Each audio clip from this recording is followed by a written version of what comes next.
അങ്ങനെ നമ്മൾ നമ്മുടെ റിസോർട്ടിലെത്തി. ഞങ്ങൾ 2 മണിക്കാണ് കേട്ടോ അവിടെ എത്തിയത്.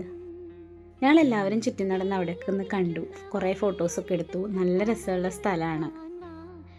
പിള്ളേർ സെറ്റൊക്കെ കളി തുടങ്ങിയിട്ടാ. ബർത്ത്ഡേ പാർട്ടിയോ എൻഗേജ്മെൻറ്റോ റിസപ്ഷനോ ഒക്കെ നടത്താൻ പറ്റിയ സ്ഥലമാണ് കേട്ടോ ഇത്. ഇവിടെ ഒരു ടവറും പിന്നെ ഒരു ഹട്ടൊക്കെ ഉണ്ട്. ഇവിടെ നമുക്ക് ക്യാമ്പ് ഫയർ ഒക്കെ ചെയ്യാനുള്ള സ്പേസ് ഉണ്ട് കേട്ടോ. നല്ല വൈബ് സ്ഥലമാണ്. ഞങ്ങൾക്ക് ഒത്തിരി ഇഷ്ടപ്പെട്ടു കേട്ടോ ഇവിടെ. ഇതാട്ടെ ഞങ്ങളുടെ ന്യൂ ബേബി. നല്ല പച്ചപ്പ് നിറഞ്ഞ സ്ഥലമാണ്. ഡാമിൻ്റെ ഭാഗങ്ങളൊക്കെ ഇവിടെ നിന്നാൽ നന്നായിട്ട് കാണാട്ടാ. അപ്പം ഞങ്ങളൊരു ചായയൊക്കെ കുടിച്ചു. ഞങ്ങൾ ഇവിടെ നിന്ന് സ്നാക്സൊക്കെ വാങ്ങിയിട്ട് പോയിട്ടുണ്ടായിരുന്നു കേട്ടോ. പരിപ്പ് വട അങ്ങനെയുള്ള ഐറ്റംസൊക്കെ. അപ്പം അതൊക്കെ കഴിച്ചു. പിള്ളേരൊക്കെ ഹാപ്പിയാണ്.